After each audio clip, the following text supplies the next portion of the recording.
When you walk in on the middle of a movie, it's kind of hard to fully understand what's happening. As far as the public is concerned, the attention came in the middle of the movie. There was very good reason for anger, but the anger was at the failures of policy that preceded the crisis. Once the crisis had started, we did the best we could. And that's been part of the debate, is some of us would like to focus the argument on, let's look at what we did and what happened that caused us to be in this situation. We had to make the difficult choice. Don't just focus on the difficult choice. And the answer is,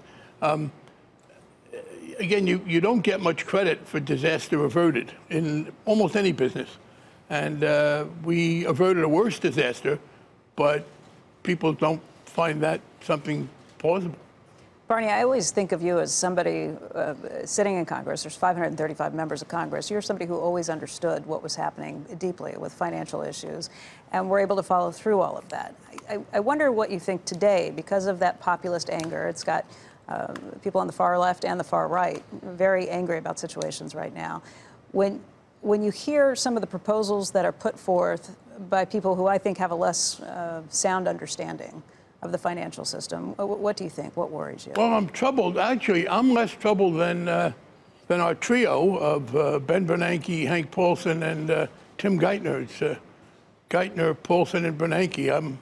Maybe Joe remembers the old Jimmy Durante. Jimmy Durante was originally part of a trio. It was called Clayton, Jackson, and Durante. So I always think of Geithner, Paulson, and Bernanke as the successor to that. They just had an op-ed piece in the Washington Post objecting to the fact that in our legislation, we curtailed the bailout powers of the various federal agencies. Right. And they think there is a problem. And we were at this dinner the other night, and at the end, I kind of jokingly asked them how they were doing in lining up sponsors for their bill to restore full bailout powers to all the agencies. And they, of course, laughed. Hank said, yeah, well, that's when you're writing an op-ed. You don't have to worry about that. I remember, I got a million of them, but that's it. I don't remember the trio. These two. I know Jimmy Durante with the nose. I had to explain Henny Youngman for my mantra. Compared to what? That's actually Henny Youngman. That's the other. Take my wife, please. Yeah, but then he also, the other good line of Henny Youngman's, which is relevant to this conversation. How's your wife compared to what? Yeah, right. Can I get a table near a waiter? Yeah. But so there is this fear. I think it's overblown. But I'll give you one. But I argue with some of my friends on the left because I find that they don't fully follow through. That is, well, we still have too big to fail, and therefore the answer is that we have to reduce the size of the banks. And I guess I'd have to get subpoena power to get any of the people who advocate that to tell me what size is not too big. Right. I mean, but that's a kind of instinctive, oh, it's just not working. The banks are still too big. Well, how big is too big? Lehman Brothers was $750 billion. So presumably, you'd have to get everybody down to below $750 billion. If there was a crisis tomorrow, given how contentious TARP and the work that you were doing then was, what would happen?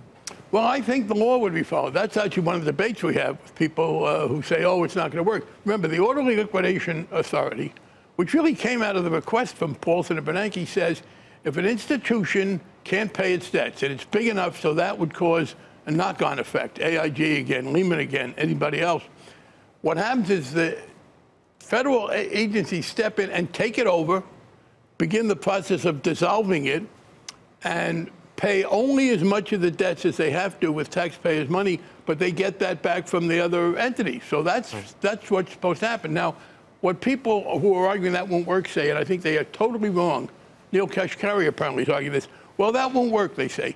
If a major financial institution was in trouble, there would be such political pressure not to put it out of business that this system wouldn't work. My answer is, and it's relevant to what we were saying, I think they totally misread that. If a big institution got in trouble, there'd be political pressure to shoot them. Right. The notion that the Secretary of the Treasury would be under pressure to keep Bank X or Bank Y in business is wrong. So I think it would work.